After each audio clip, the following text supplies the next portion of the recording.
Hello everyone. आज के session में एक बहुत इंपॉर्टेंट टॉपिक डिस्कस करने जा रहे हैं और हमने करंट अफेयर की क्लास में डिस्कस भी किया था। तो अरविंद केजरीवाल जी को बेल मिली थी ट्रायल कोर्ट से और अब दिल्ली हाई कोर्ट ने उस बेल पे स्टे लगा दिया है। तो आइए जानते हैं पूरी स्टोरी की क्या मैटर रहा है अरविंद केजरीवाल जी का, क्यों अरेस्ट हुए हैं, कब से मैटर चल रहा है और ये लिकर पॉलिसी केस क्या है। तो ये पूरी चीज़ समझेंगे और क्यों दिल्ली हाई कोर्ट ने भी बेल को कैंसिल किया है। तो आइए बने रहिए वीडियो में। तो रीसेंट डेवलपमेंट समझते हैं क्या हुआ है। रीसेंट डेवलपमेंट में जून 20 को राउज एवेन्यू कोर्ट ने जो है बेल ग्रांट की थी, रेगुलर बेल मिली थी अरविंद केजरीवाल जी को। हमने डिस्कस किया था कि रेगुलर बेल भी क्या होती है, तो ये मैंने क्लास में बताया है, आप एक बार क्लास ज़रूर देखना। तो रेगुलर बेल मिली थी, उसके बाद इनके लॉयर ने आर्ग्यू किया कि जो ईडी का केस था अरविंद केजरीवाल जी के अगेंस्ट, वो सिर्फ कुछ स्टेटमेंट्स के बेस पे था जो कि कुछ इंडिविजुअल्स ने दिए हैं। तो ऐसे स्टेटमेंट की ज़्यादा वैल्यू नहीं है, इसलिए इन्हें बेल मिल गई है। नाउ इन फर्दर डेवलपमेंट्स 21 जून को जो है ही वॉज स्केड्यूल्ड, यानी कि कल उनका था कि वो बाहर आ जाएंगे, लेकिन ईडी ने दिल्ली हाई कोर्ट को अप्रोच किया ये बोलते हुए कि ईडी को प्रॉपर रिप्रेजेंटेशन नहीं मिला इस मैटर में और वो रिप्रेजेंट करना चाहती हैं। इसलिए एक ड्रामेटिक टर्न यहाँ पे आया कि दिल्ली हाई कोर्ट ने उनकी रेगुलर बेल ऑर्डर को जो है स्टे लगा दिया है। Delhi high court turn down the bail order given by the trial court. अब समझते हैं टाइमलाइन कि ये मैटर चल कब से रहा है, क्यों चल रहा है, क्या इश्यूज हैं और सारी चीज़ें इसमें देखते हैं। तो ये 2021 से शुरुआत होता है और हमने अभी कवर किया जून 2024। तो 2021 में शुरुआत हुई, एक नई एक्साइज पॉलिसी आई थी, introduction of new excise policy. अब इस पॉलिसी में जो है अरविंद केजरीवाल उस समय चीफ मिनिस्टर थे और इंट्रोड्यूस किया गया न्यू एक्सरसाइज पॉलिसी को, और इनका जो मेन था वो ये था कि मॉडर्नाइजिंग अल्कोहल सेल। तो हमें अल्कोहल की सेल को मॉडर्नाइज करना है और इसमें इनको कई सारे रिएक्शंस मिले थे, कुछ लोगों ने सपोर्ट किया, कई लोगों ने कंसर्न्स रेज किए, लेकिन सारी चीज़ों को मद्देनज़र रखते हुए उन्होंने इस पॉलिसी को पास कर दिया। अब आते हैं सीधे जुलाई 2022 में चीफ सेक्रेटरी की रिपोर्ट आई थी और उस समय दिल्ली के चीफ सेक्रेटरी थे नरेश कुमार। दिल्ली के चीफ सेक्रेटरी नरेश कुमार ने रिपोर्ट सबमिट की to lieutenant governor VK Saxena और उन्हें एलिज किया कि यहाँ पे कुछ इरेगुलरिटीज और वायलेशंस पाए जा रहे हैं इस न्यू एक्साइज पॉलिसी में। तो महज जो है नवंबर 2021 में आई है पॉलिसी और बिल्कुल 7-8 महीने में कुछ इरेगुलरिटीज इन्होंने इसमें फाउंड की। अब जो है पहली बार इस समय जो है एक्यूजेशन लगा है मनीष सिसोदिया के ऊपर, अभी भी हम 2022 जुलाई में हैं और यहाँ पे रिपोर्ट ने एक्यूज़ किया था आम आदमी पार्टी के लीडर मनीष सिसोदिया को कि वो एक आर्बिट्ररी और यूनिलैटरल डिसीजन ले रहे हैं। यूनिलैटरल का मतलब होता है एक तरीके का डिसीजन, एक साइड का डिसीजन, राइट, दो जो जिसमें कि किसी से राह सलाह नहीं ली जा रही है। जब 2 लोग 3 लोग लेते हैं तो उसको बाईलैटरल बोला जाता है, लेकिन यहाँ पे यूनिलैटरल डिसीजन लिया है मनीष सिसोदिया ने, ऐसा इनका चार्ज था क्योंकि मनीष सिसोदिया थे एक्साइज मिनिस्टर, राइट। तो जिसके कारण से कुछ फाइनेंशियल लॉस हुए हैं एक्सचेकर को, राइट। अब यहाँ पे रिकमेंडेशन दी गई, जो लेफ्टिनेंट गवर्नर हैं दिल्ली के, उन्होंने रेकमेंड किया कि इस मैटर की छानबीन सीबीआई को दे देनी चाहिए क्योंकि इतने बड़े बड़े अमाउंट के चार्जेस लग रहे हैं, तो सीबीआई देखेगी तो अच्छा रहेगा। अब जुलाई के बाद तुरंत अगले महीने मनी लॉन्ड्रिंग का केस पहली बार दर्ज किया गया और ये दर्ज किया गया दिल्ली के डिप्यूटी चीफ मिनिस्टर और जो एक्साइज मिनिस्टर भी हैं मनीष सिसोदिया के ऊपर। तो नई पॉलिसी जो थी उसमें जो है चार्जेस लगाए गए और साथ ही साथ सीबीआई ने भी एक केस लॉन्च कर दिया मनीष सिसोदिया के अगेंस्ट। तो आप देख सकते हैं अगस्त 2022 में एक साथ लगातार ईडी ने भी केस फाइल किया है और सीबीआई ने भी केस फाइल किया है। सितंबर 2022 में जो है इस पॉलिसी का रोल बैक हो जाता है, यानी कि इस पॉलिसी को वापस ले लिया जाता है, राइट। तो दिल्ली गवर्नमेंट ये एग्जांपल देती है कि जो हमने ऑब्जेक्टिव सोचा था वो ऑब्जेक्टिव अचीव नहीं हो पा रहा है, इसलिए हम इस पॉलिसी को वापस लेते हैं। अब आते हैं सीधा एक साल बाद अक्टूबर 2023 में। अब इस समय ईडी ने इस एक साल के पीरियड में काफ़ी छानबीन की, कुछ एविडेंसेस निकाले, बहुत सारी चीज़ें की। उसके बाद फाइनली ईडी ने समन भेजा है केजरीवाल को। तो इस समय इन्होंने पहला समन भेजा, राइट। तो पहला समन भेजा अक्टूबर 2023 में और इन्होंने क्वेश्चन किया मनी लॉन्ड्रिंग केस के ऊपर, और इन्होंने बोला कि आपको नवंबर में अपीयर होना पड़ेगा। अब सीधे आते हैं फरवरी 2024 में। तो इस समय ईडी ने जो है कंप्लेन किया कि अरविंद केजरीवाल मल्टीपल समन को स्किप कर चुके हैं। अब समन का मतलब क्या होता है? समन एक इंपॉर्टेंट वर्ड है। समन्स का मतलब ये होता है कि कभी भी जब कोर्ट किसी को बुलाती है for a statement, for a something which court want to know, तो जब आपको प्रेजेंट होना पड़े कोर्ट में और ऐसा कोई डॉक्यूमेंट आता है तो उसको बोला जाता है समन। तो ये कोई भी गवर्नमेंट अथॉरिटी आपको समन कर सकती है, कोर्ट आपको समन कर सकती है। इसका मतलब है आपको उस अथॉरिटी के सामने, आपको कोर्ट के सामने प्रेजेंट होना है। तो प्रोब एजेंसी ने लॉन्च किया कंप्लेंट मजिस्ट्रेट के पास कि वो समन को इवेड कर रहे हैं, और आप समन को इवेड नहीं कर सकते क्योंकि वो एक लीगल डॉक्यूमेंट है और आपको प्रेजेंट होना ही पड़ता है। अब मार्च 2024 में जो है मजिस्ट्रेट कोर्ट ने समन इशू किया। Within days the court also granted him bail in ED's complaint against the chief minister. तो कोर्ट ने बेल भी ग्रांट कर दिया, लेकिन दिल्ली हाई कोर्ट ने रिफ्यूज कर दिया केजरीवाल को प्रोटेक्शन देने से अगेंस्ट ईडी समन।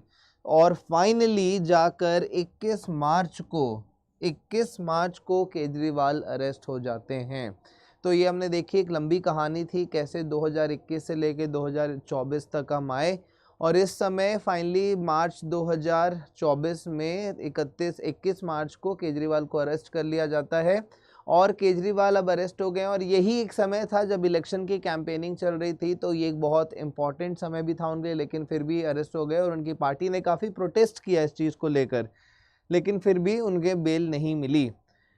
अप्रैल 2024 में बिल्कुल 21 मार्च को हुए हैं, और 10 दिन बाद उन्होंने जो है चैलेंज किया इस अरेस्ट को, और केजरीवाल जाते हैं Delhi high court to challenge this arrest.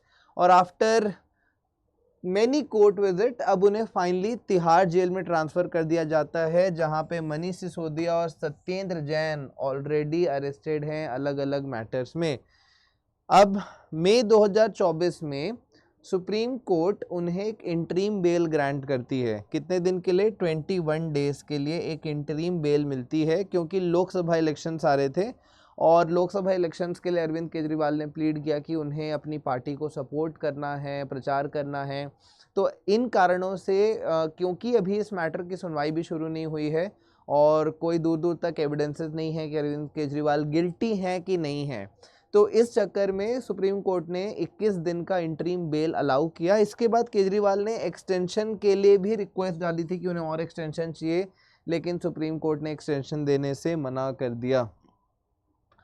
और फाइनली इसके बाद जो है उन्होंने 5 जून को फिर से डाला था कि मुझे मेडिकल कंडीशंस में बेल चाहिए, एंड देन 20 जून को फाइनली राउज कोर्ट एवेन्यू ने जो है दिया था बेल, और जो कि दिल्ली हाई कोर्ट कल कैंसिल कर दी है। तो ये एक इम्पॉर्टेंट न्यूज़ हो जाती है बहुत ज़्यादा। आप समझते हैं कि दिल्ली की जो ये नई एक्साइज पॉलिसी है ये क्या है, क्यों आई है। अब दिल्ली को जो है 32 जोन्स में बांटा गया था, और इसमें 27 लिकर वेंडर्स थे, राइट। 27 लिकर वेंड्स थे 32 जोन में, 27 वेंड्स हैं जहाँ पे लिकर की शॉप होनी है। अब यहाँ पे पर्पस ये था कि इन्हें लिकर माफिया को एलिमिनेट करना है, ब्लैक मार्केटिंग हटानी है, रेवेन्यू को बढ़ाना है, और साथ ही साथ कंज्यूमर एक्सपीरियंस को भी इंक्रीज करना है, और ये भी इंश्योर करना है कि इक्विटेबल डिस्ट्रीब्यूशन हो रहा है लिकर वेंड्स पे। तो जो 27 वेंड्स बनाए हैं वहाँ पे इक्विटेबल डिस्ट्रीब्यूशन होना चाहिए, गवर्नमेंट को रेवेन्यू ज़्यादा आना चाहिए, कंज्यूमर एक्सपीरियंस बढ़ना चाहिए। और इसलिए आप देखेंगे कि एटलीस्ट गुरुग्राम में, दिल्ली कुछ एरिया मतलब मॉल जैसी शॉप बना दी। मतलब I don't know what sort of experience they want to give, but this is the status they have achieved. तो ये सारी चीज़ें इनका पर्पस था, ये हमें करना है। तो अब देख सकते हैं कि दिस इज़ द कंडीशन। तो जैसे ये शॉप्स की हालत होती थी, राइट। तो कई जगह जो है शॉप्स को बहुत ज़्यादा मॉडिफाई किया गया है, एकदम नया सा बना दिए, मॉल सा बना दिए, लाइटिंग वाइटिंग, इंटीरियर डिज़ाइनिंग सब कुछ करा दिया है। तो ये सीन है। अब जो दूसरा भी पॉइंट था ये था कि वो जो है गवर्नमेंट इस पूरे लिकर सेल्स के बिजनेस से एग्जिट कर जाती है, इसको प्राइवेटाइज कर देते हैं, और यहाँ पे only allowing only private liquor shops to operate each municipal ward had 2 to 3 vends. तो जितने भी म्यूनिसिपल वार्ड्स होते हैं उसमें 2 से 3 वेंट्स बनाए गए। और यहाँ पे फ्लेक्सिबल रूल रखा गया लाइसेंसेस के लिए, राइट। तो लाइसेंसीज जो होंगे उन्हें डिस्काउंट्स ऑफर करना अलाउ किया रहेगा, वो अपने खुद के प्राइसेस सेट कर सकते हैं rather than adhering to the government fixed MRP. तो ये भी एक बहुत बड़ा कंसर्न था, मतलब जो कि जब मैंने शुरू में बताया कि लोगों ने इस चीज़ के लिए कंसर्न रेज किया था, क्योंकि जब अगर हम प्राइवेट प्लेयर्स को अपॉर्चुनिटी दे रहे हैं कि वो खुद के प्राइसेस सेट कर सकते हैं, तो this could allow a lot of black marketing here। तो ये जो इनका पर्पस था यहीं पे डिफीट होता दिख रहा था। अब यहाँ पे हुआ कि वेंडर्स ऑफ डिस्काउंट्स ऑफर कर रहे हैं और उसके कारण बहुत ज़्यादा क्राउड अट्रैक्ट हो रहा है, वरना गवर्नमेंट की एक फिक्स एमआरपी होती थी, आप उसके नीचे नहीं जा सकते, लेकिन अब वेंडर्स को पूरी छूट मिली है तो दे कैन डू एनीथिंग।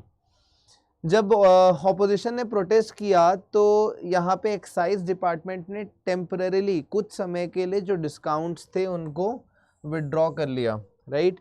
अब रेवेन्यू इम्पैक्ट क्या हुआ? रेवेन्यू इम्पैक्ट ये हुआ कि जैसी ये पॉलिसी इम्प्लीमेंट हुई, 2021 और 2022 का जो फाइनेंशियल ईयर था 27% से ग्रोथ हुई, पूरे 27% की ग्रोथ हुई, and this was around 8,900 crore which is a very big amount। तो ये जो है स्टेट गवर्नमेंट को इतने अमाउंट का फ़ायदा हुआ था 8,900 करोड़ का, राइट। तो with this we have come to an end. तो ये थी पूरी कहानी दिल्ली के लिकर स्कैम की, जो पॉलिसी निकाला था गवर्नमेंट ने, एंड फाइनली 2021 से चलते चलते 21 मार्च को अरविंद केजरीवाल अरेस्ट हो जाते हैं, और फाइनली 20 जून को अभी उन्हें बेल मिली थी ट्रायल कोर्ट से, लेकिन दिल्ली हाई कोर्ट ने उनकी बेल कैंसिल कर दी है। तो अब देखिए अब आगे क्या होता है, ईडी ने केस फाइल किया है।